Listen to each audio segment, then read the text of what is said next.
He is the host of Critical Drinker. Also, by the way, the author of the Ryan Drake series on Amazon. You can catch him on X at The Critical DRI2. His name is Will Jordan. He's an excellent movie and TV reviewer. Always check his stuff out, as I said, at Critical Drinker. And he's with us this morning.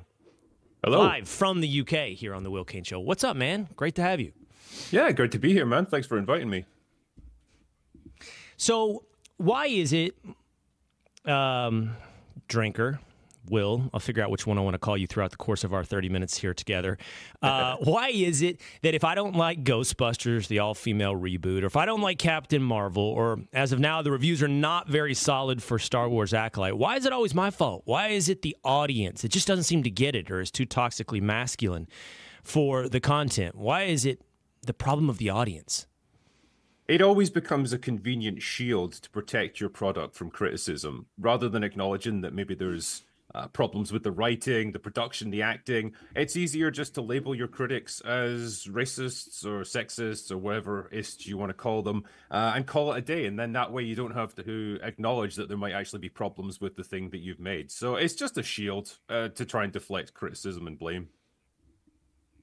But there is no doubt. I had a few weeks ago here on the Will Cain Show, Nerdrotic, and he was talking about how Hollywood now casts, not just for the talent, not just for the characters, but they cast for the director. And they're trying to make sure that they check all the boxes and everyone involved in the creative process. Of course, that's a failure of the creative process. But why is it we're going down this path of DEI, forced diversity, forced agenda and message? Is it you think that all of these filmmakers and Hollywood production companies are inherently ideological? Or is it they're trying to create some type of product, I guess, that is for everyone? What I mean by that is we've got to have representation of everyone in this movie, because when it comes to making our budget back, we need everyone at the movies. I think it's probably a combination of all of those things. I mean, we saw the expose that they did on the vice president at Disney, straight up admitting that they discriminate against certain people when it comes to their hiring practices. Like they won't hire white men when it comes to executives or writers, that sort of thing. And partly it's because they believe that they're doing good for society by encouraging diversity, which is lovely. And I think there's also the financial component of it. They say if you have a brand like the Marvel movies or Star Wars, more traditionally associated with boys and men, I would say, not exclusively, but generally focused more on them throughout their history. If you can then diversify that out so you attract an equal number of girls and women into the brand, then you've doubled your money, potentially. Unfortunately, they've gone about it the most ham-fisted way possible, and instead of just gradually working in more female characters, more female-centric storylines over time, they just go completely over the score, remove as many male characters as they can, for example, and put in more diverse replacements without thinking about how this is going to work or what it's going to do to their existing fan base. So they've tried to solve the problem, but they've created far more problems in the meantime. So it hasn't worked out well for them at the box office. Well, let's talk about a few pieces of content specifically and see what you have to say. The one everybody's talking about, and I haven't seen it, is on Disney Plus. It's the new Star Wars show, Acolyte. It's got a female showrunner. They're already saying, by the way, exactly what we started this conversation with today, that the audience is too toxically masculine and is rejecting Star Wars Acolyte. So what's your review right now of this show? This isn't really a show that you watch. It's a show that's inflicted upon you. You can torture people with this show. I mean, it's some of the most amateurish, awful writing and storytelling coupled with horrendous acting and terrible direction that I think I've ever seen within the Star Wars universe. It's actually ranked lower on Rotten Tomatoes than the holiday special, that terrible TV special that they did back in the 70s. So, I mean, that tells you everything you need to know, really. It is a bad show, and unashamedly bad. And again, they're just using the gender and the sexuality of the showrunner and the people in it as a shield to deflect criticism for how bad it is. All right, that's a hell of an endorsement for Star Wars Acolyte. All right, I want to ask you about a few more. What do you think of Dune? I just watched Dune 2. I did watch Dune 1 as well. I'm curious what your thoughts are on Dune. Yeah, I really like it. I mean, it's a relatively faithful adaptation of the book. The book is some pretty challenging source material, so it doesn't lend itself particularly well to film. It's a difficult one to translate. Obviously, we had the movie from back in the 80s where they tried it. That was a bit of a failed attempt. But I think Denis Villeneuve has done a really good job with this one. It's captures most of the themes and ideas. I think the fairly complex politics behind the story of the book. Not necessarily the most emotionally engaging story ever, but I think again that's partly the source material that's to blame there. It's a more intellectualized kind of experience, but from the point of view of the acting, the cinematography, the technical aspects, the VFX, all of it looks fantastic. So overall, an excellent sci-fi movie, or 2 movies. I totally agree. I really like Dune, and I actually think it's worth talking about in our discussion because Dune is a message movie. It definitely has something to say, and it's fairly anti-capitalism. I think that and I haven't read the source material, but having watched and read just a little bit about the movie, I mean, spice as a natural resource is sort of a stand-in for oil. The Fremen sort of a stand-in for sort of, Aboriginal, perhaps Middle Easterners, affected by capitalist harvesting companies and so forth. I'm not saying it's a direct on-the-nose indictment of capitalism, but it didn't bother me, Will, because it seems to be like integrated into the whole point of the story instead of shoved in some like ham-fisted, over-the-top way, the way it might have been. Captain Marvel isn't necessarily ideological, but you can feel the woke ideology through every bit of the storytelling, which takes a back seat to superficial messaging, where this is actually not a superficial piece of messaging. It's deep. And okay, all right, Karl Marx had something to say about capitalism as well. You should probably read Karl Marx. It doesn't mean you have to agree with everything he had to say, but you could watch Dune, enjoy Dune, appreciate its artistry, and not agree with everything it has to say as a message. I think as well, there's a big difference between exploring political ideas and pushing political ideology. And I think with Dune, that's the difference. It encourages you to think about these different political ideas and, the exploitation of natural resources. But it's also tied into a much bigger story about the dangers of power corrupting and the dangers of false prophets, religious fundamentalism. That everyone's willingness to believe in Paul as this savior, this Messiah figure that's going to deliver them to paradise. And as you discover, certainly in the books, he's anything but. He's very much a flawed human with all of the weaknesses and all of the failings that humans experience. And it ultimately ends really badly for him. If they get a 3rd movie, I imagine they're going to explore that very effectively. But it's able to wrap up all of these different ideas and explore all of these different ideas within a compelling narrative. And I think that's the key to good storytelling with something like Dune. I'll give you another example of a show that I just began, season 2 of House of Dragon. And House of Dragon also has something to say about, I don't know about the patriarchy, but a historical fact that the arc of history bends towards male leaders, and female leaders have found it difficult to arrive at power. That's part of the story of House of Dragon. But again, I don't feel like it's being hammered over my head to the sacrifice of the story. I don't know how you feel. I like House of Dragon. Yeah. No, I think they've done a really good job with that. And yeah, the show certainly acknowledges the fact that throughout history, it's traditionally men who lead, who go to war, and as a result, they become the kings of the land.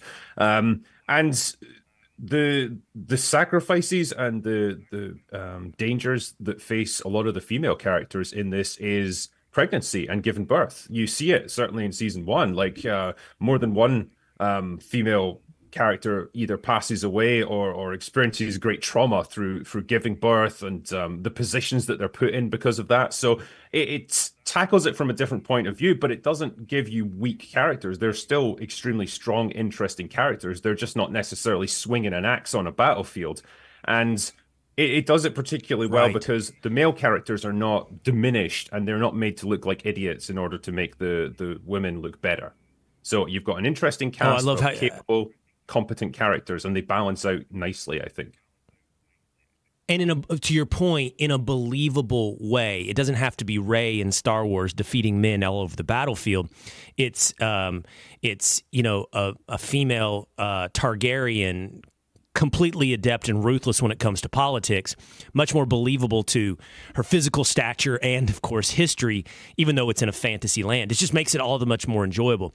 Now, I asked Nerdrotic this. I said, what should I be watching that I'm not watching? And so one of the things he said is good is Shogun. I should ask you that same question. And I did watch Shogun, James Clavell's 1970s book turned into a new series right now on FX.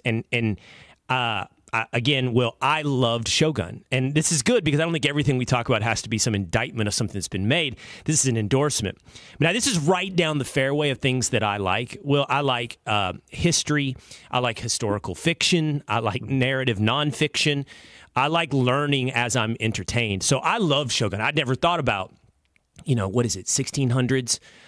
Japan in the age of exploration, intersection with Western civilization. I don't know. I loved Shogun. What do you think of it? Fantastic show. Yeah, performances are superb. The writing's excellent. The characters are interesting. And it's such an interesting insight into a culture that we don't know a huge amount over here. It's something that we don't have any direct experience of. And so you learn so much as you go through it. And it's a very different, very alien culture, but you learn the underpinnings of why they do things the way they do and how important honor is to them and so on. It's fascinating. Yeah. And it treats the audience with respect. It doesn't treat them like idiots. And it treats the characters with respect as well and expects you to keep up with what's going on. So, yeah, for all those reasons, Shogun is a fantastic show. I also like what you talked about, its message. It has something to say. And it's talking about this clash of cultures and civilizations where one is kind of inherently selfish. That's the Western view of his place in the world versus the highest calling in this civilization, the East, is duty and honor. And what stuck out to me about that, in modern American cinema, despite you and I talking about this, like the message, they keep shoving message at us. In a way, it's always the same message. It's like, be true to yourself, whatever that is, your sexuality, your gender. It's like, be a flower that's fully in bloom. We keep getting that over and over and over. No matter how much the world tells you that you're not supposed to flower, let your petals out. Yeah. A lot of the messaging now seems to be in Hollywood movies for sure. You're perfect the way you are, and you just need to realize your own potential or your own awesomeness, and the rest of the world just needs to deal with that.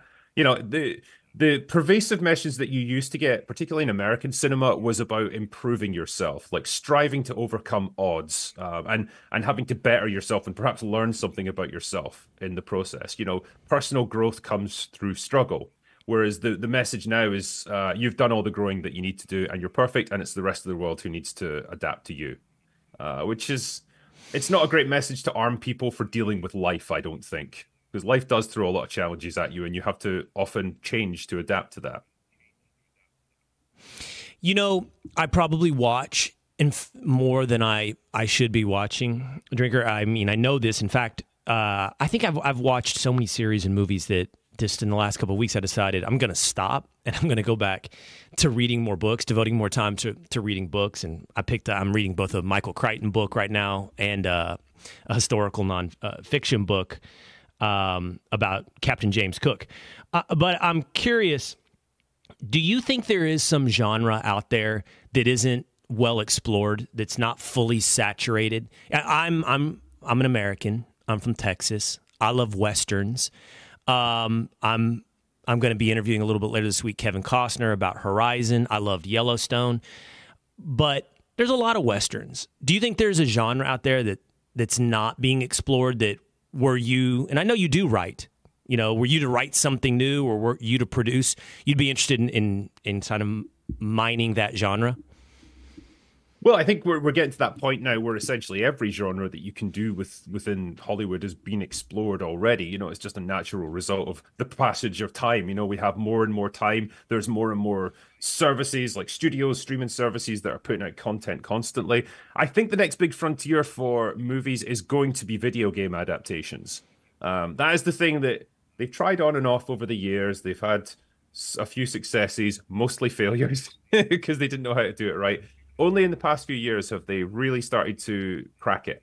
And I think once they do, you have got decades and decades worth of hugely popular video games with enormous audiences. Like the amount of money in that industry dwarfs Hollywood easily. So when they find the way to properly adapt those, that's going to be the next superhero craze. As much as superheroes ruled the box office for the past 10 years, I think video game adaptations are probably going to be the next thing. Well, give me an example though. Like Call of Duty. Like, what would you turn in? What would be some great ones that would be turned into movies? Right. I mean, there's things that they have tried unsuccessfully. For example, the Tomb Raider games, hugely popular. They've never quite cracked it in terms of the actress, the director, that sort of thing. Angelina Jolie had a good shot at it, but the Resident Evil series, they have failed consistently with that. But my goodness, if they ever get it right, they've got a gold mine on their hands. Yeah, probably you could make a decent movie out of the Call of Duty games as well. Just a straight up action thriller with lots of espionage stuff going on. Pretty easy stuff, pretty adaptable.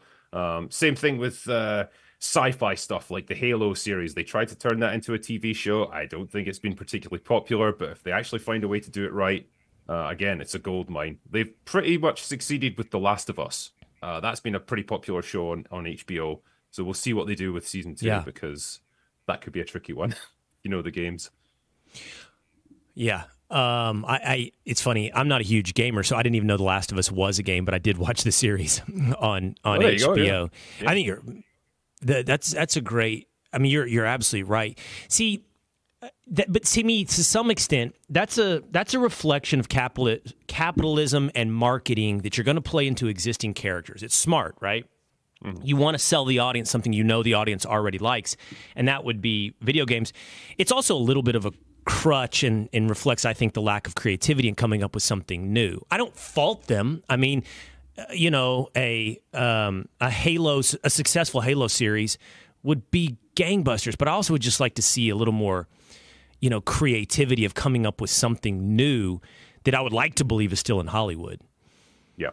It's it's very much a problem of money, because if you're going to drop 200-300 million on a movie or a TV show, you need to be pretty sure that money is going to pay off, that the gamble's going to pay off and you're going to get your investment back, because it's a lot to drop. And so that's why they take on these supposedly safe bets. That's why you see so many remakes of old shows or old movies, trying to capitalize on that existing fan base and take the road that's well traveled, that they think will be successful again. Doesn't always work, because people are not too keen on remakes generally, but they keep trying. And I think, again, video games would be a reflection of that trying to have a safe bet.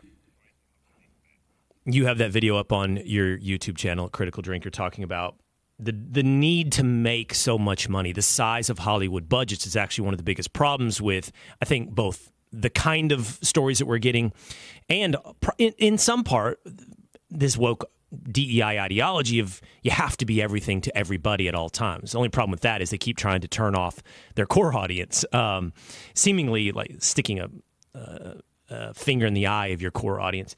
Hey, back to, you used the word, frontier, you said it in reference to the next frontier is video games, perhaps. I'm always attracted to sort of the frontier. I think, that's where adventure is. And that's why I like Westerns. I mean, you're a Brit, I think, or you're from the UK. Yeah. So does that appeal to you at all? Westerns? I think there's something in that appeals to everyone. The image of the gunslinger coming into this no-name town at the edge of civilization, the desert wind blowing across the place, and that feeling of lawlessness, how like you're creating a whole new world for yourself out there, and a person can leave one place, come somewhere else and be a different person. All of that stuff is always going to appeal to the adventurous side of people. And you get the same thing in a lot of sci-fi. When you look at the Star Wars movies, right. Like Han Solo's just an old West gunslinger. That's all he is, just in a sci-fi setting. So you can take elements of that and port it into almost any genre. So yeah, I think there's always going to be something about the Western that people are going to like. I know that you're a fan of football. Forgive me for calling it soccer here. second nature for a moment. I am too. I watch the Premier League. I'm watching Euros. I'm watching Copa America. I'm going to run this by you really quickly. I was at a bar the other day, and I was with a guy. We'll call him a Europhile. He was an Australian, and he was making the argument to me that nobody cares about Copa America. And I'm like, well, not nobody. I mean, America's in it, and I understand our role in the world of soccer. But Argentina and Brazil are in Copa America. This is the tournament of the Americas, South America, North America. And Argentina is the reigning World Cup champion. So it's not nobody. And he was so snobby, Will, about Euros, which I will readily admit is a better tournament, better soccer on average, and more popular. But he was so snobby. I was like, and then, by the way, and I don't know if this is going to hurt our relationship or not, I'm also a Manchester City fan, and I have a ton of reasons why, and I can lay out for you beyond simply glory hunting why I like City.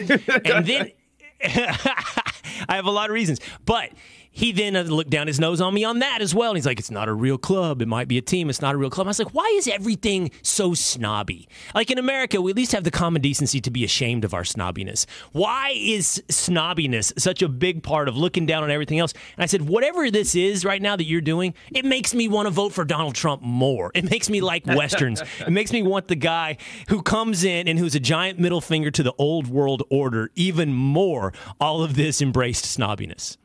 It's a form of gatekeeping, ultimately. It would be the same thing in music. If someone says, like, oh, who's your favorite artist? And you say someone like Taylor Swift, like, obviously they're going to laugh at you because it's like, well, no, you should be into all these indie bands that I'm going to name. And it's the same thing with anything. Like, the more obscure or the more, like, kind of specialized your interests, the more people are going to expect you to dig right down to demonstrate your knowledge of that. And so if you pick anything mainstream or well-known, you're out of the club, unfortunately. So yeah, it's the same with football. It's the same with movies, music, whatever. Same with everything. In football, what I've always found fascinating about the view of the Premier League is there are certain clubs that are allowed to be good and big because they have a history of being big and good. And newcomers aren't allowed in. No Newcastles and no Man Cities. You're not allowed into the old boys club. And I find it so reflective of the difference in our two cultures. Like, America loves the guy that comes barging into the country club and announces his presence. And England's like, you don't really belong, so we're not going to count your titles. Yeah, it's 100% a cultural thing. As you say, Americans appreciate confidence, brashness, people who just announce themselves very loudly and very confidently. Brits do not go in for that sort of thing. Generally, they prefer a bit more subtlety and a bit more restraint, I suppose. So maybe that's it. Well, we can tie this back to content for a moment. One thing I like about your history, and this is back to the frontiersmanship thing and sort of that Western risk tolerance culture, is the book I'm reading right now. I just mentioned it's called Wide Water, I believe. It's by the same guy that wrote Kingdom of Ice. I like the age of exploration. And the Brits, for example, along with the Portuguese and the Spanish, owned exploration. Like James Cook, what a great character. And you've got a lot of these characters. James Cook, who discovered quote unquote discovered Hawaii and much of the Pacific Islands. You've got that. I actually think that's a genre. I asked you what genre. I think more on exploration. Well, I think the heroic age of exploration and adventure. These guys like striving to reach the South Pole or to be the first to climb Everest or the first to find the Northwest Passage. Yes. All of that stuff. The guys who risked everything to fill in the edges of the map. That is a cool thing. And it's, as you say, it ties in with that frontiersmanship of the Old West, of expanding and seeing what's out there. So the adventurous aspect of people, of our psyche, it's always going to appeal to that. Yeah. So I'll ask you the same question. What am I missing? Like you and I can spend a lot of time talking about what's not good, and I don't want to watch what's not good. I'm not going to watch Star Wars. Act like, and it's not a protest. It's about time and investment. Why would I give my time to it? So what should I be that I might not be watching right now, Will? Well, you're already watching House of the Dragon, so that's definitely a good start. Mm-hmm. The Gentleman on, I think it's Netflix. It's the Guy Ritchie show. It's based kind of an offshoot of the movie that he did. Again, a really good one. If you like those sort of Guy Ritchie, Lock, Stock, and Two Smoking Barrels or Snatch, that sort of thing, it's great stuff. It's really funny, really complex storytelling with lots of betrayals and stuff, and great, well-written characters. So that's a good one. And probably Cobra Kai as well. That is a personal favorite of mine. It's been going a few years now. I think this is the last season this year. Tremendously entertaining, brilliantly funny, a great like continuation of that Karate Kid franchise from the 80s. Somehow they found a way to bring it into the modern day, but still keep it like the beating heart of it going. Yeah. And I really enjoy that. I'm on a good path. I've watched them both. Okay, last two questions about the industry real quick. So I've seen you talk about this on your channel. There's no movie stars anymore. And this has been a while in the making. You know, I don't know when we had our last movie star, when the last one was built. Entertainment is fractured. But what I find fascinating about this, it's not just that we don't have movie stars. It's almost as though talent is interchangeable. You have a very short shelf life as a movie star, a quote-unquote movie star, a leading man, whatever it may be. But I'm curious as to why. Because when you see content fractured up, I mean, this extends to what you do for a living now and what I do as well. It actually lends power back to the quote-unquote talent. I hate that word, but it does, because the power shifts away from the distributor. When there's just a couple of distributors, they have all the power about who will be stars and who will not be stars, right? But now that the power is in the content creators' hands, it makes them even more valuable. And I think you see that. For example, by the way, in the news is that Stephen A. Smith's been offered $18 million by ESPN, and that's an opening offer. So I'm just curious, like, well, then where's the money going if they don't appreciate stars in content? Is it showrunners? It's definitely got to shift to the content creator. So where are the stars? I think the stars kind of vanished, particularly with the advent of the superhero movies that really just took over cinema for such a long time, because people were no longer going to the cinema to see their favorite movie star. They were going to see their favorite character. And so that's a very big difference. And when you have that, you essentially nullify the need for a movie star. You just need an actor who can play that character. And that's what people are interested in seeing. And we've kind of never gotten out of that slump. And I don't know if we will. And the other part of the equation, I suppose, is that things like social media have made movie stars a lot more accessible, which is not necessarily a good thing, because they used to have a mystique. We find out who they are.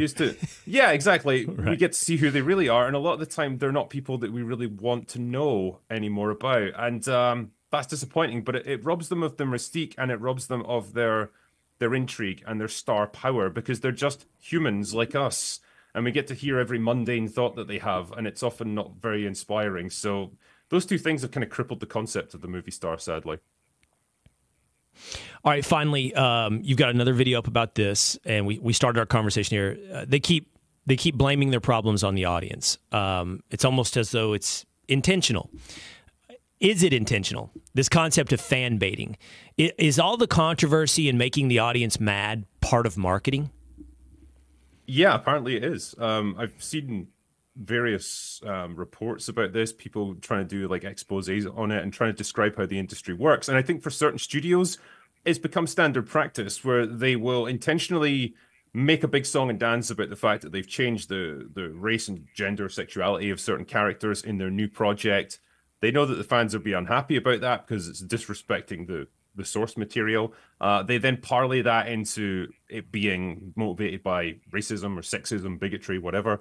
And they could use that to garner sympathetic coverage from the media and a big old storm of controversy that gets lots of people talking about their project. So it's essentially free marketing. It's done in the dirtiest and most unpleasant way possible, but it's effective. So yeah, that's what they've been doing in a lot of cases. All right. Well, good luck. By the way, I'm taking it as Scotland. You're rooting for Scotland. Well, I did until they got put out over the weekend. Right. So, out of curiosity, do you shift any allegiance at all to England at that point, or like what's the modern day relationship between Scotland and England? Is it William Wallace still? Or are you going to root for England? This is going to get me hunted down in Scotland, like, if I say this. But yeah, a little bit to some extent, because they're still a British side. So, okay, they're close enough. Yeah, I know it's England. And yeah, I know they can be real annoying about it at times. But I guess I would rather they won than, someone like Italy or France or whatever. So, yeah, I'll reluctantly shift my support to England now. Okay. All right. All right, man. Critical drinker. Will Jordan, thanks so much, man. We'll check you out on YouTube. Everybody should check him out. If you ever have a piece of content that you're curious about, should I watch this or why is it so bad? He's going to be your man to tell you. Appreciate it so much, Will. Thank you. Thanks, Will.